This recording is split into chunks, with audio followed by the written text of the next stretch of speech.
Bible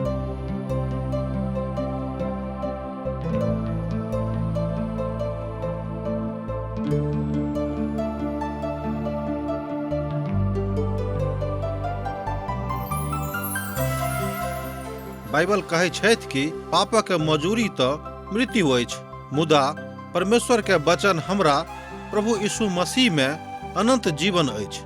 हम सब एहन काज करै छी जे परमेश्वर के अप्रसन्न करै छी, जे हमरा के सजा दिलाबऽ के पात्र बनाबै छथि। मुदा बाइबल अनंत जीवन के दिस एकटा स्पष्ट मार्ग के प्रस्तुत करै छथिन। TWR के प्रस्तुति आशक इजोत यह अनंत जीवन के खोजऽ में चलऽ वाला एकटा कार्यक्रम अछि। कृपया क देखू, सुनू, जाहिसँ परमेश्वर अहाँ के जीवन के मार्गदर्शक बनल रहे। आशा के इजोत मैथिली कार्यक्रम में हम एक बेर और अहाँ के अभिनंदन प्रभु यीशु मसीह के मीठ आ पवित्र नाम से कह रहल छी। आजुक दिन हमरा सब बुद्धि के पोथी के नवम अध्याय में पहुंच गेलों हैं, अर्थात नीति वचन के पोथी के नवम अध्याय में पहुंच गेल छी। हमरा सब पछिला अध्ययन में देखने चलो हैं कि ओहि स्थान पर हमरा लोकनि आबि गेल छी जतऽ बुद्धि विद्यालय खोलने अछि।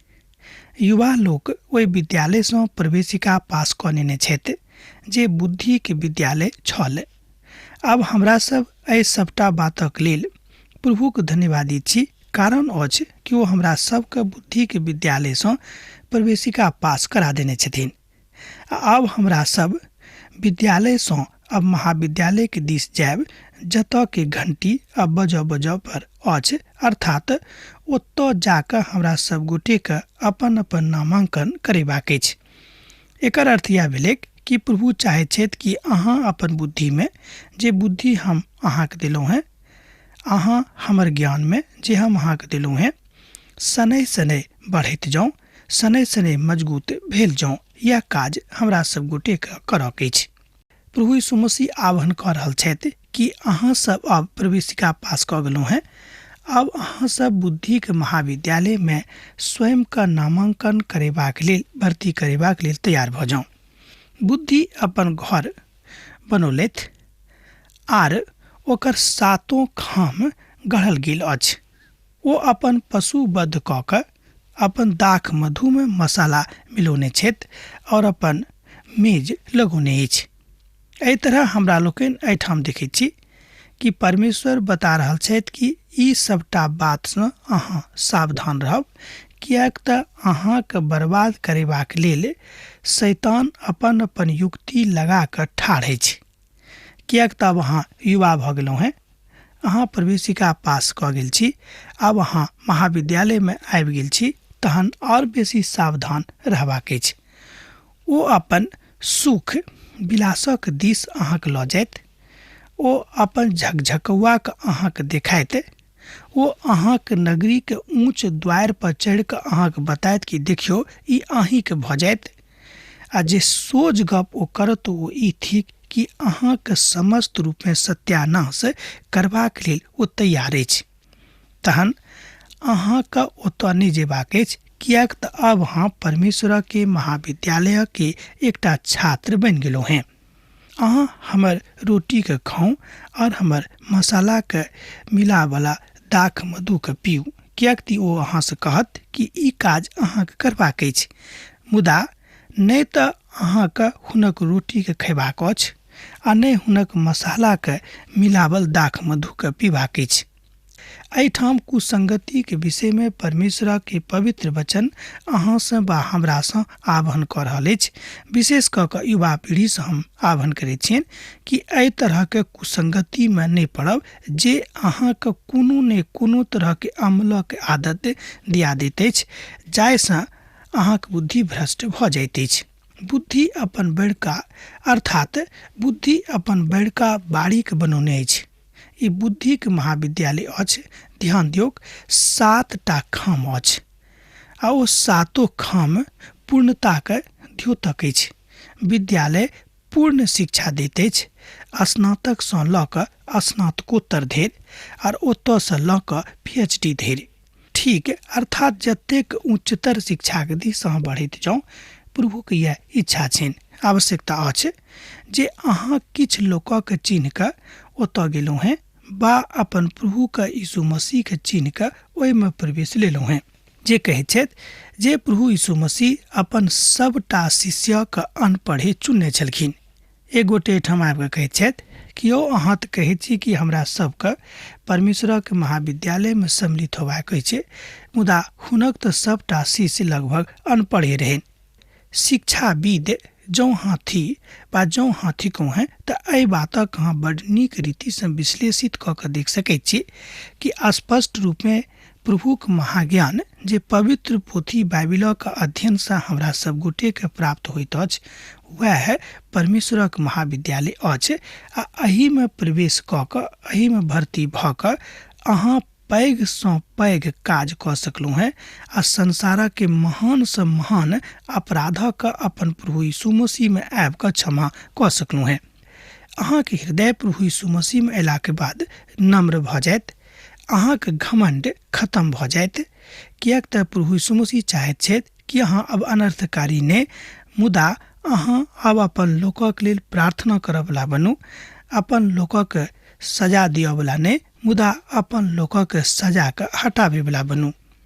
अब आजुक युगमे परमेश्वरक वचनक शिक्षा के आवश्यकता अछि और यह बात आजुक दिनमे हमरा लोकनि सीखैत छी। एहि वैज्ञानिक युगमे जाहि युगमे हमरा लोकनि अखन जियैत छी अहू युगमे परमेश्वरक शिक्षाक ओतबे आवश्यकता अछि जतेक परमेश्वरक शिक्षाक आवश्यकता आगाँक युगमे छलैक जखन ई वैज्ञानिक युग आरम्भ नहि भेल रहैक। मूर्खक संगति छोड़ि दियौक आ जीवित रहू आ समझक बाट दऽ कऽ समझसँ सोझे चलू। एहि तरह हमरा लोकनि देखैत छी नीति वचनक पोथी तकर 9 अध्याय तकर 6 पदमे। एक बेर आर देखियौ हमरा संगे, एहिठाम एहि तरह बतायल गेल अछि, मूर्खाक संगतिके छोड़ियौक आ जीवित रहू आ समझक बाट दऽ कऽ सोझा सोझी चलू। एहन बहुत लोक छथि जे नहि सुनताह, ओ सब मूर्ख छथि, किएक तऽ हुनका आँखि रहलाक बादो ओ नहि देखैत छथि, कान रहलाक बादो ओ नहि सुनैत छथि, मुदा अपने बड़ाई सुनबाक लेल ओ अनेरे एम्हर उम्हर ताकैत रहैत छथिन। मुदा किछु कलीसिया अछि जे परमेश्वरक वचनक बड्ड आनन्दक साथ अध्ययन करैत रहैत छथिन। एहन किछु बात अछि जाहि बातक लोक सब खाली परमेश्वरक वचनक बताबैत अछि मुदा दोसर गप नहि करैत छथिन। हम हुनका दैत छियनि, अर्थात हम ओहि तरहक लोकक अपन हृदयसँ धन्यवाद दैत छियनि, किएक तो परमेश्वरक शिक्षामे आ सिखाबयमे लोकक तैयार कऽ रहल छथि। मान लियो परमेश्वरक शिक्षामे अहाँ लागल छी तहने अहाँ परमेश्वरक ओहि विधाके ओहि ज्ञानके सीख सकलहुँ हैं जे बात पवित्र पोथी बाइबिलमे लुकायल गेल अछि। मुदा हमर मित्रवर, ओहि तरहक लोकसँ अहाँ सावधान रहू जे अहाँके बगदाबैत अछि, जे अहाँके कुसंगतिमे लऽ जाइत अछि, ओहि स्थान पर नहि जायब। जे ठट्ठा करयवला शिक्षा दैत अछि ओ अपमानित होइत अछि, आ जे दुष्ट लोकक डाँटैत अछि ओ कलंकित होइत अछि। एहि तरह हमरा लोकनि देखैत छी कि एहि संसारमे बहुत हट्ठी लोक छथि, बहुत ढीठ लोक छथि, बहुत थेथर लोक छथि, जिनका शिक्षा देलासँ अहाँके ज्ञान अर्थात जे ज्ञान प्रभु अहाँके देने छथि ओ अनेरे कलंकित भऽ जायत, ओ अनेरे अपमानित भऽ जायत। ठट्ठा करयवलाके नहि डाँटियौक, एना नहि भऽ जायक जे ओ अहाँसँ बैर राखैक। बुद्धिमानक जकाँ अहाँ ओहिठाम अपन प्रेमके प्रदर्शित करियौक। यह बात पिता परमेश्वर अहाँके बता रहल छथि, किएक तऽ अब अहाँ परमेश्वरके महाविद्यालयके छात्र भऽ गेलहुँ हैं, अहाँके नामांकन ओतऽ भऽ गेल अछि। बुद्धिमानक शिक्षा दियौक, ओ आर बेसी बुद्धिमान भऽ जायत। एक बेर आर ध्यान दियौक, पद 9 के हम अहाँके लेल पढ़ि रहलहुँ हैं कि बुद्धिमानक शिक्षा दियौक, ओ आर बेसी बुद्धिमान भऽ जेताह। धार्मिक चेतावनीके साथ दियौक, ओ अपन और विद्याके बढ़ौताह। किएक तऽ जे धर्मी लोक छथि जँ अहाँ हुनका चेता देबैक तो हुनक शिक्षा जे हुनका लगमे छनि तकरा ओ और बढ़ेबाके कोशिश करताह जे हमरासँ कतऽ गलती भऽ रहल अछि। आ जँ अहाँ किछु लोकक परमेश्वरक वचनक देबाक इच्छा राखैत छी तो अहाँक हँसी उड़ायत, किएक तऽ हुनका एहिसँ कोनो मतलब नहि रहैत छनि।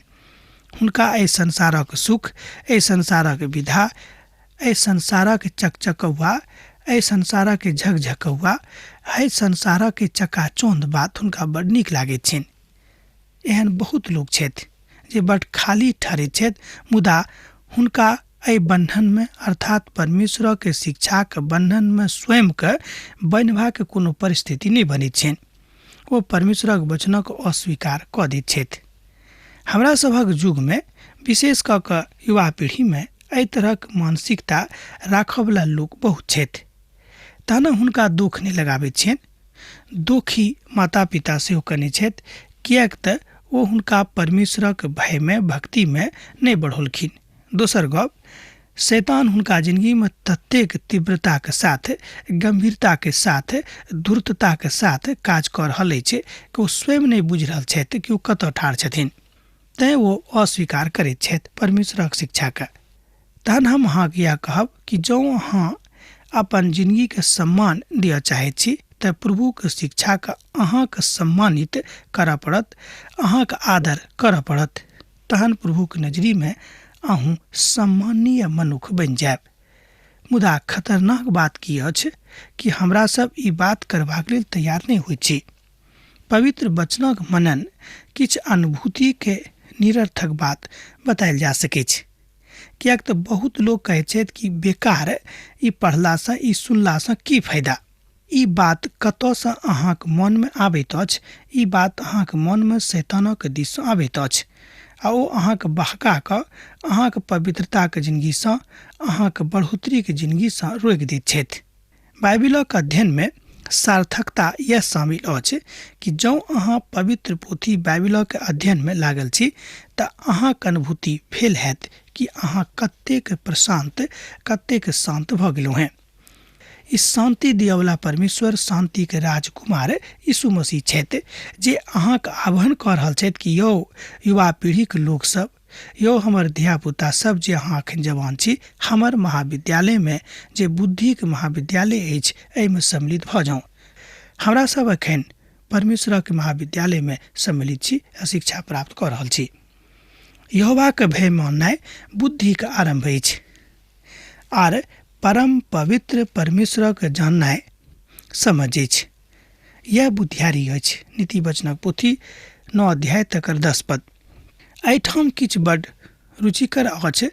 आँखि और मुँह, अर्थात आँखि आ मुँहके ऊपर जँ अहाँ नियंत्रण राखबै प्रार्थना कऽ कऽ तऽ अहाँके आँखि और अहाँके मुख अहाँके एकाग्रचित्त करबामे बड्ड मदद करत, किएक तऽ अहाँके मुखसँ कोनो अनर्गल बात, अनुचित बात नहि निकसत।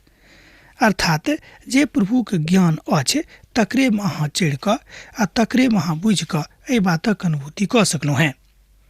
हमरा द्वारा अहाँके उम्र बढ़त आर अहाँके जिंदगीके बरख बेसी भऽ जायत। एहिठाम परमेश्वरक शिक्षा बताबैत अछि कि हमरा द्वारा तऽ अहाँके उम्र बढ़त आर अहाँके जिंदगीके बरख बेसी भऽ जायत। आ जँ अहाँ बुद्धिमान छी तऽ बुद्धिके फल अहीँ पायब, आ जँ अहाँ ठट्ठा करब तऽ दंड खाली अहीँ भोगब।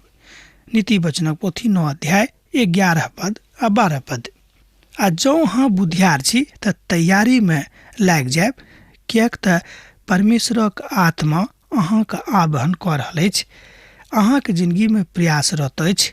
ओ चाहैत छथि कि अहाँ धूर्तताके बातके छोड़ि कऽ परमेश्वरक ज्ञानक बातके सीख कऽ अपन समाज, अपन गाम, अपन राष्ट्रके लेल एकटा नीक नमूना बनि कऽ सन्मुखमे आउ, जे आजुक युवा पीढ़ीके लेल बड्ड पैघ चुनौती अछि। परमेश्वरक पवित्र वचन युवा पीढ़ीके चुनौती दऽ रहल अछि कि अहाँके एकटा नीक अपन देशके नागरिक बनि कऽ आगाँ अयबाक अछि। अनंत जिंदगीके दिस एकमात्र बाट जाइत अछि, ओ बाट थिक प्रभु यीशु मसीह।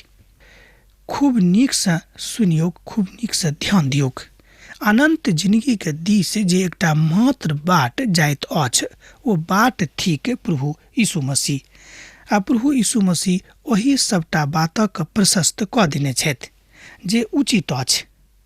पवित्र पोथी के पवित्र वचनक अनुसार अहाँक बट अर्थात हमरा बड आराधनामय जिंदगी बितेबा के आवश्यकता अछि। यह बुद्धिक महाविद्यालय अहाँक बा हमरा शिक्षा दऽ रहल अछि। स्मरण राखब, हमरा सब अखन बुद्धिक महाविद्यालय में छी, सम्मिलित भऽ गेल छी। तहन हमरा सबके मूर्ख स्त्री के विद्यालय में नहीं जेबाक अछि आ नहीं ओतऽ जाकऽ स्वयं के बर्बाद करबाक अछि। मूर्ख स्त्री तरह तरह के मन बहलावे वाला बातक कह कऽ अहूँ के मूर्ख बना देत और अहाँ मूर्ख बन जाइत छी।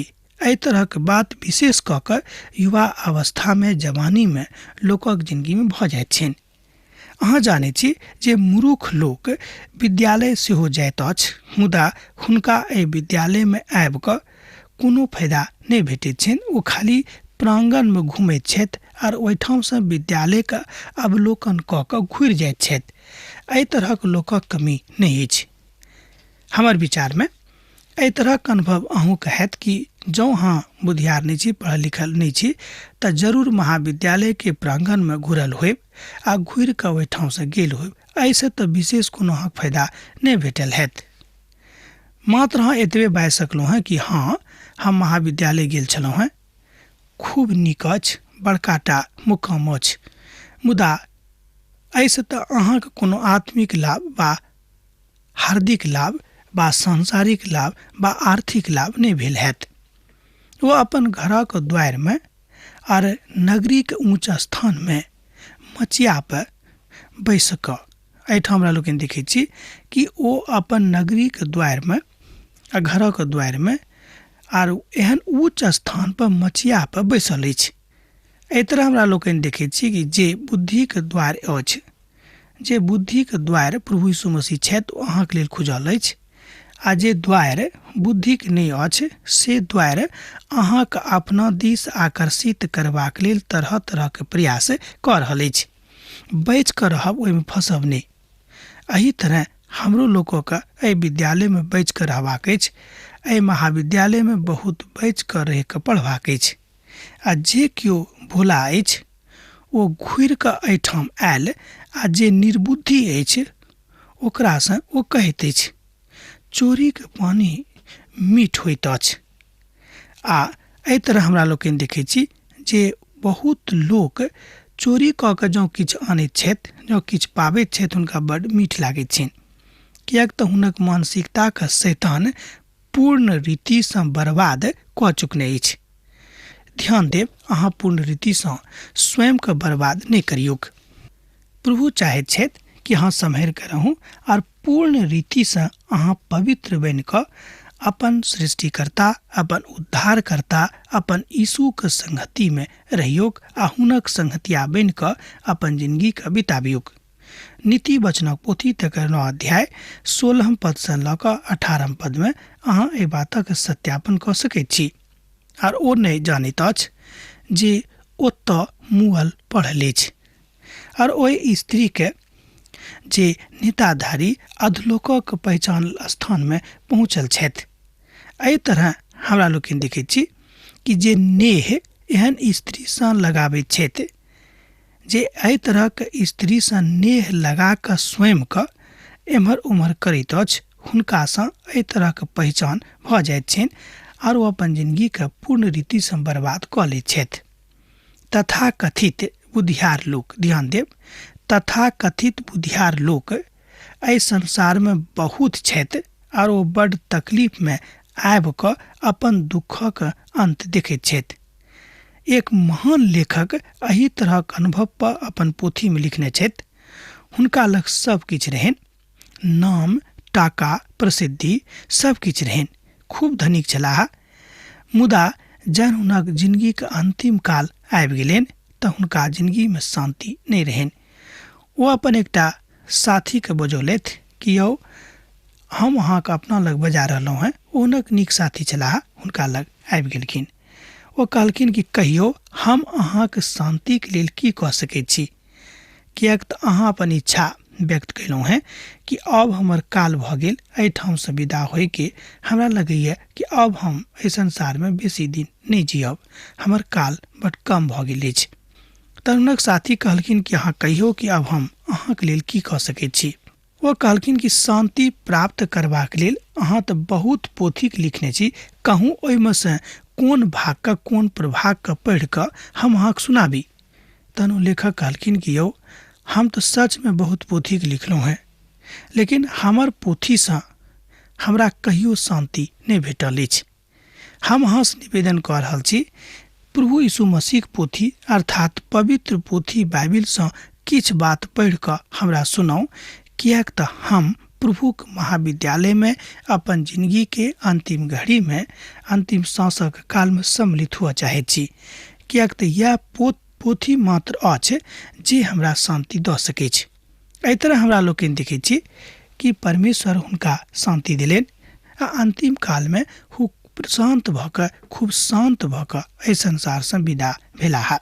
कियाक तऽ एहिसँ पूर्व मूर्ख स्त्री के विद्यालय में छलाह, ओतेक ओ छात्र रहैत, ओतऽ जतेक प्रकारक कुकर्म होइत रहैक ओहिमे ओ सम्मिलित छलाह। बहुत विद्वान सभक सेहो एहि तरहक आदत छनि। सुनि कऽ तमसायब ने, ओ बुझैत छथि कि संसारक आनंद एहिमे अछि, मुदा कालांतर में जहन परमेश्वरक ज्ञान उनका जिंदगी में आबैत छनि तहन ओ बुझैत छथि कि हमरा से तऽ बहुत पैघ बात छूटि गेल आर अब हमरा लग में किछु नहि अछि। अर्थात सुंदर सुंदर स्त्री से विवाह बहुत लोग करऽ चाहैत छथि। अहाँ करू, हम ई नहि कहब कि अहाँ नहि करू, मुदा एके पत्नीक संगे संतुष्ट अहाँके रहबाक अछि। ई परमेश्वरक आज्ञा अछि। ई नहि कि आजुक दिन हिनका लग आ काल्हि दिन हुनका लग। एहि अवस्था में अहाँ परमेश्वरक महाविद्यालय में सम्मिलित भऽ कऽ बहुत दिन नहीं रहि सकलहुँ हैं। अहाँके ओहिठाम से परमेश्वर निकालि देथिन। हमरा सब अखन परमेश्वरक महाविद्यालय में सम्मिलित भऽ चुकलहुँ हैं। हमरा सबके स्वयं के बचा के रखबाक अछि, ओतऽ शिक्षा प्राप्त करबाक अछि, जाहिसँ हमरा सब ओतऽ से निकालल नहीं जाऊँ। मुदा जहन ओ वृद्ध भेलाह तो अपन प्राण, हम लोग देखे छी एकटा उदाहरण कि एक गोटे छलाह जे जिंदगी भर सुंदर सुंदर स्त्री से विवाह कैलथि, मुदा हुनका शांति नहीं भेटलनि। अंतिम अवस्था में जहन ओ आबि गेलाह, ओ ततेक अशांत भऽ गेलखिन कि ओ अपन प्राण जहर खा कऽ दऽ देलखिन। एहि तरह हमरा लोग देखे छी टाका, दुनिया के धन, दुनिया के प्रसिद्धि, दुनिया के ज्ञान हुनका किछु नहीं दऽ सकलनि, मुदा ओ अनेरे एहि संसार से स्वयं के जहर खा कऽ नष्ट कऽ देलनि एहि संसार में। एहि तरह हमरा लोग देखे छी कि अतेक बुद्धियार बनबाक जरूरत नहीं अछि। सोझा सोझी अपन प्रभु यीशु मसीह के शरण में अयबाक अछि। एहिसँ नीक आर दोसर कोनो बात नहीं भऽ सकैत छै। तहन प्रभुक संगति में बनि कऽ एहि बातक बड़ नीक रीति सँ बुझि कऽ परमेश्वरक महान काज हमरा सब गोटे के सिखबाक अछि। अब हमरा लोग सिखलहुँ हैं, एहि बातक अगला दिन आर हमरा लोग सीखब। अब हमरा विदा दिअ, कियाक तऽ अहाँ सब विदा होइके हमर बेरा भऽ रहल अछि। जेना अहाँ सब हमरा एहिठाम पाती लिखैत रहैत छी, लिखैत रहब, बिसरायब नहि। यीशुक नेह अहाँके जिंदगी में सैद घड़ी बनल रहै। आमीन। हमरा विश्वास अछि कि ई कार्यक्रम अहाँके लेल लाभदायक सिद्ध भेल अछि। हम चाहै छी कि अहाँ अपन आशीषके हमरा संग साझा करू। जँ अहाँके नजीक बाइबल सँ, जीवन सँ संबंधित कोनो प्रकार के प्रश्न भऽ सकैत अछि तऽ अपन समस्या के लेल प्रार्थना करबा के लेल जँ चाहै छी तऽ हमरा फोन पर जरूर संपर्क कऽ सकैत छी।